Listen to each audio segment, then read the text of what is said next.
Waves are energy waves that move through the earth, for example, as a result of an earthquake. Geophysicists also use seismic waves to study the structure of the interior of the earth by monitoring how the waves propagate, reflect and refract. There are two kinds of seismic waves, body waves and surface waves. Body waves travel through the interior of the earth and move faster than surface waves. Body waves can either be P waves, which are pressure or compression waves like sound waves, or S waves, which are transverse or shear waves where the displacement is perpendicular to the direction of the waves travel. Surface waves travel along the surface of the earth and are typically the most destructive type during an earthquake.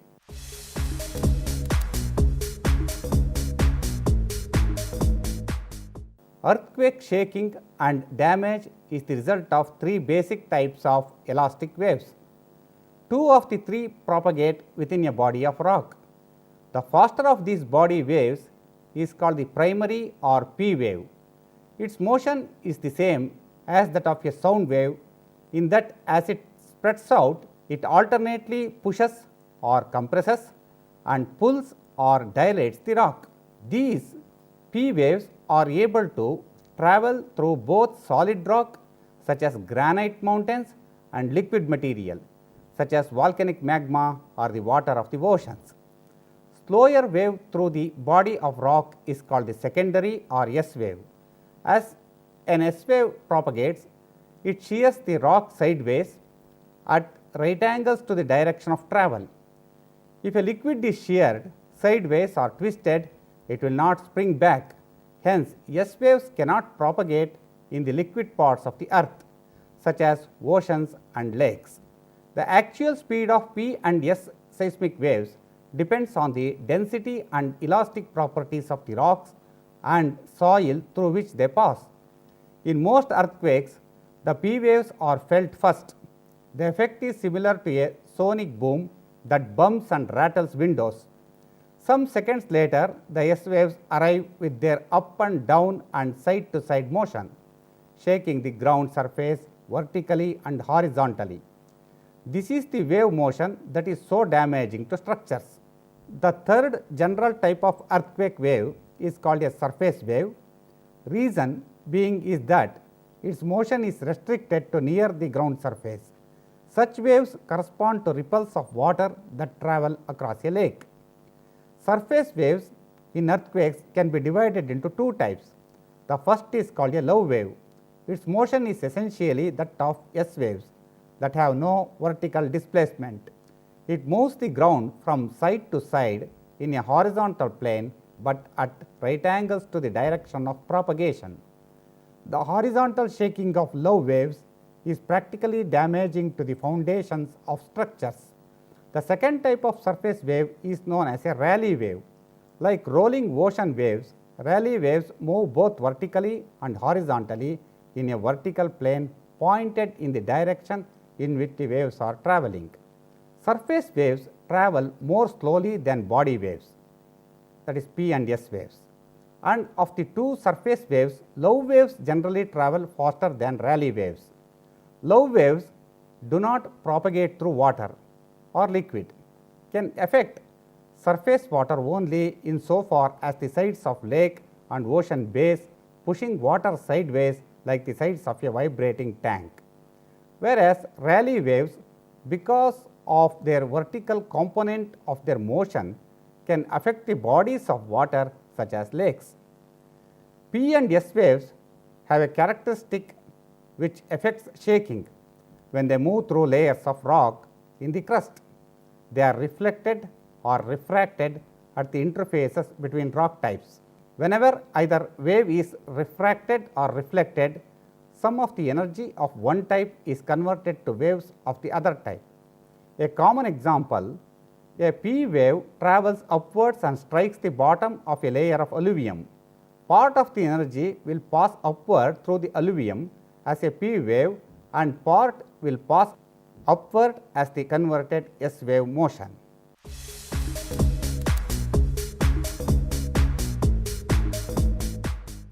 Earthquakes are recorded by instruments called seismographs. In a seismograph, this object is a seismometer. The recording they make is called a seismogram.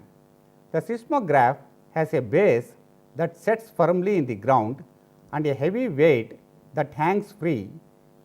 When an earthquake causes the ground to shake, the base of the seismograph shakes too, but the hanging weight does not.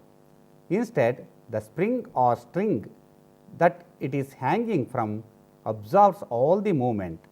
The difference in position between the shaking part of the seismograph and the motionless part is what is recorded. The size of an earthquake depends on the size of the fault and the amount of slip on the fault, but that is not something scientists can simply measure with a measuring tape, since faults are many kilometers deep beneath the earth's surface. So, how do they measure an earthquake? They use the seismogram recordings made on the seismographs at the surface of the earth to determine how large the earthquake was. A short wiggly line that does not wiggle very much means a small earthquake, and a long wiggly line that wiggles a lot means a large earthquake. The length of the wiggle depends on the size of the fault, and the size of the wiggle depends on the amount of slip.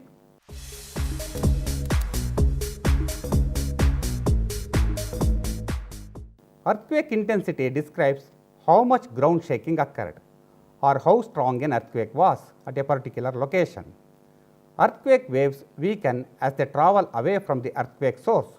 So, an earthquake generally feels less strong the further away from the source you are. The intensity of earthquake shaking at a particular location depends on the magnitude of the earthquake, that is, how much energy was released and how deep and how far away it was. Local topography, geology and soils also influence the amount of earthquake shaking. The intensity of an earthquake becomes weaker outward from the epicenter. However, various types of ground respond differently to earthquake vibrations. Buildings on filled ground are damaged more than structures built on solid rock, even though both may be at the same distance from the epicenter. The magnitude of a particular earthquake is a single number which does not vary from place to place. Magnitude is the total energy released by an earthquake at its focus. Earthquakes of large magnitude are stronger and generally more destructive than those of small magnitude. The amount of destruction depends not only on the magnitude, but on the kind of ground and types of buildings thereon, and on the location of the focus in relation to heavily populated areas. Large earthquakes are preceded by many aftershocks, which may persist for days or weeks. The first shock is the most damaging. However, sometimes an aftershock may be even more powerful than the original shock. The intensity of an earthquake is measured in terms of its geological effects and the overall damage it brings. There are two major scales in which earthquakes are measured. These two scales are the Mercalli scale and the Richter scale. Richter scale measures the motion of the land surface 60 miles from the epicenter or focus of the earthquake. An estimated 800 quakes of magnitudes 5 to 6 occur worldwide each year. About 50,000 quakes of magnitudes 3 to 4 occur each year, and only about one of magnitude 8 to 9 occur each year. Between 0 to 4.3 on the Richter scale, the effect felt are the people at rest upstairs notice shaking, and usually shaking is felt indoors and hanging objects will start swinging. Between the magnitude 4.3 to 4.8, sleeping people are awakened. Dishes, doors and trees shake and rock. Between the magnitude 4.8 to 6.2, it becomes very difficult to stand. People walk unsteadily. Windows break. Plaster, bricks and tiles will fall. Between the magnitude 6.2 to 7.3, general panic will take place. Damage to foundation will happen. Buildings get destroyed. Water will be thrown out of river. Between the magnitude 7.3 to 8.9, total destruction takes place.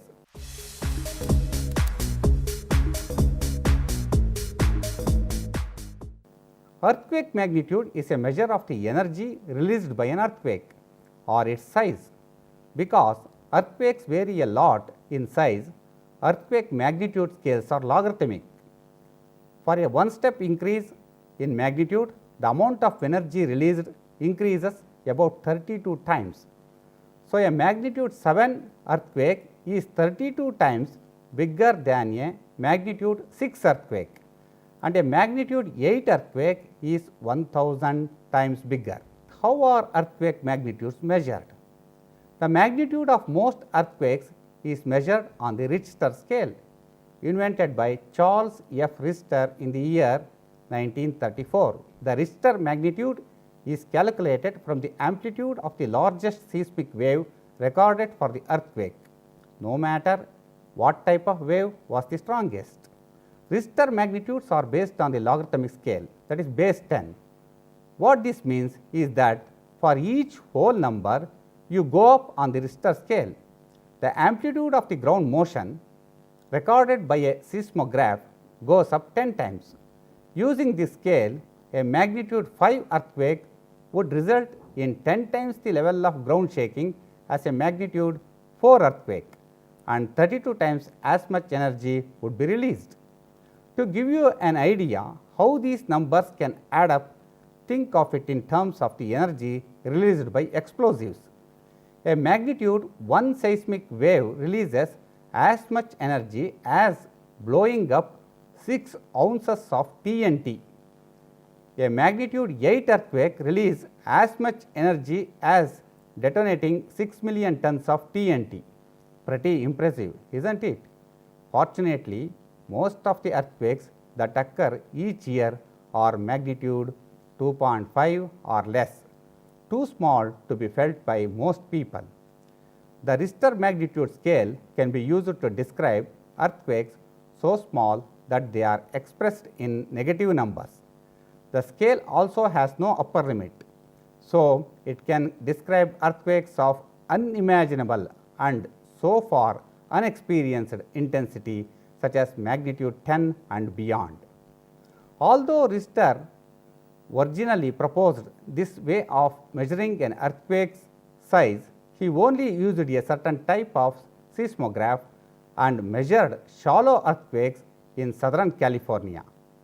Scientists have now made other magnitude scales, all calibrated to Richter's original method, to use a variety of seismographs and measure the depths of earthquakes of all sizes.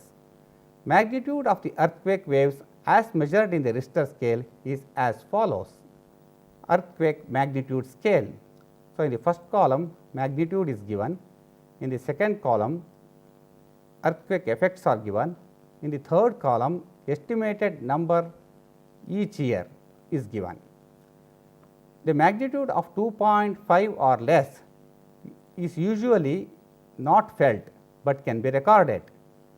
Around 9 lakh earthquakes of this type occur in nature. Magnitude of 2.5 to 5.4, they are often felt, but only causes minor damage. Around 30,000 earthquakes of this type occur. Magnitude of 5.5 to 6, slight damage to buildings and other structures takes place, and around 500 earthquakes of this type occur in nature. 6.1 to 6.9 magnitude, it may cause a lot of damage in very populated areas. an earthquake of around 100 numbers can occur in a year on the surface of this earth. A magnitude of 7.0 to 7.9 results in major earthquake where serious damages takes place. Around 20 earthquakes of this type annually may occur. Magnitude of 8 or greater, these are all great earthquakes. It can totally destroy communities near the epicenter. So, this type of earthquakes will happen once in 5 to 10 years. Earthquake magnitude classes. Class is divided into great, major, strong, moderate, light and minor. Great class means it has a magnitude of 8 or more, major 7 to 7.9 magnitude, strong 6 to 6.9 magnitude, moderate 5 to 5.9 magnitude, light 4 to 4.9 magnitude and minor 3 to 3.9 magnitude. Another type of scale to measure the magnitude of the earthquake is the Mercalli scale. The Mercalli scale was introduced at the turn of the 20th century by the Italian seismologist Giuseppe Mercalli. This scale measures the intensity of shaking with numbers from 1 to 12. Intensity 1 on the scale is identified as an event felt by very few people, whereas intensity 12 is assigned to a catastrophic event that causes total destruction. Events of intensities 2 to 3 are roughly equivalent to quakes of magnitude 3 to 4 on the Richter scale and 11 to 12 on the Mercalli scale corresponds with the magnitudes 8 to 9 on the Richter scale. Intensity 1 means on the Mercalli scale it is hardly felt, 2 felt only by a few persons at rest, especially on upper floors of buildings, 3 can be felt by persons indoors, especially on upper floors of buildings. Many people do not recognize it as an earthquake. 4 felt indoors by many, outdoors by few during the day. At night, some awakened, dishes, windows, doors disturbed, standing motor cars rocked noticeably. 5 means felt by nearly everyone, many awakened, some dishes, windows broken, unstable objects overturned. 6 means felt by all. 7 considerable damage in poorly built or badly designed structures.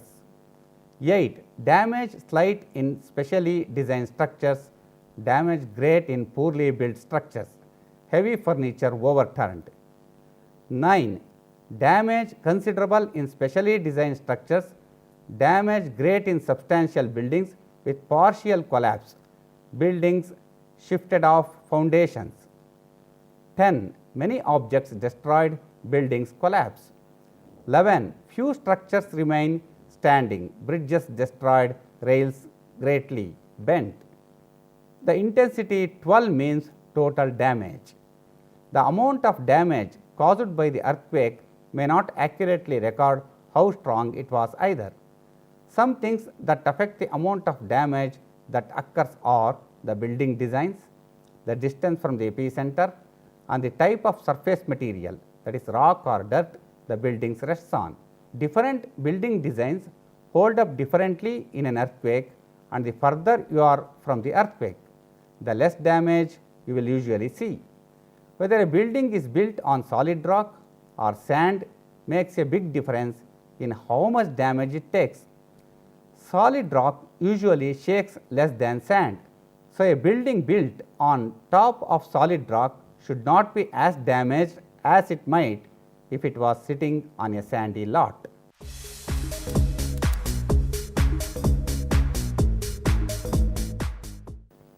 Estimating hazards. Preparing structures, either new or old, for earthquake is expensive, and the level of investment is a social and political decision. The choice of building design is a compromise between appearance, function, structure, strength and of course cost. Standards are instituted through the establishment of building codes, which regulate the design and construction of buildings. Most of our building codes are designed to protect first the building occupants and second the building integrity. Building codes are usually drafted to meet the demands of the expected shaking in a given region that are summarized by seismologists and earthquake engineers in hazard maps.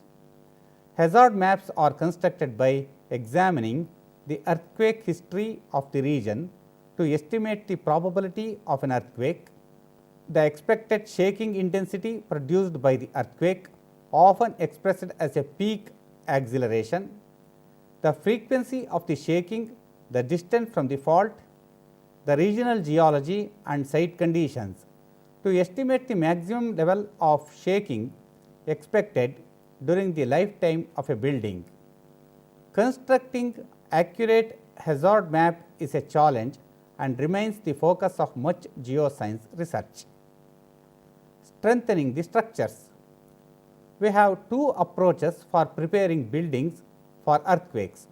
You either secure the building components, that is walls, floors, foundation, etc.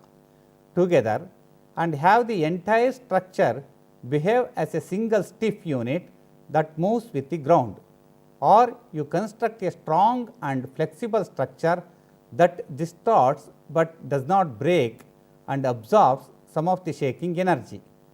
Either approach can be expensive, so we cannot build all our structures to withstand the largest possible earthquake. We must make compromises and accept some risk. This is not unlike the risks that we accept every day: driving on a freeway, flying in an aeroplane, living in flood prone areas, tornado alley, hurricane prone regions, etc.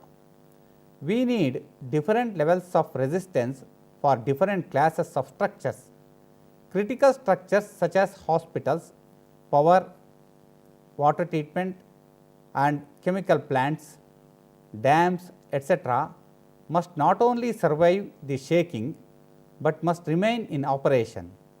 These structures require the largest investment of resources to ensure that they can provide services following an earthquake. More general requirements for other structure include having our buildings sustain little damage in small to moderate quakes, that is magnitude of less than 5.5. Sustain some repairable damage for moderate quakes, that is magnitude between 5.5 and 7. Not collapse in large earthquakes, that is magnitude more than 7. To ensure that we meet these goals, we can take a number of steps, beginning with thoughtful and responsible planning and zoning laws. Since we know that sites with soft water saturated foundations are prone to damage, we should resist the temptation to build on those sites, and we should certainly not put critical structures on such sites and avoid building on these sites at all if possible. If that is not possible, try to compact the soft sediments before constructing or anchor the structure in the basement. We can take a number of steps to strengthen buildings, including using steel frame construction, adequately securing the structure to the ground through a solid foundation, incorporating shear walls and or cross bracing into the structure, or more sophisticated approaches such as using rubber or steel pads to isolate the structure from shaking. Seismic waves are energy waves that move through the earth. Earthquake, shaking and damage is the result of three basic types of elastic waves. The magnitude of the earthquake in an area can be understood through Richter or Mercalli scale. The study of the seismic waves not only helps us to understand the nature of earthquakes, but also throw light on the inaccessible interior of the earth.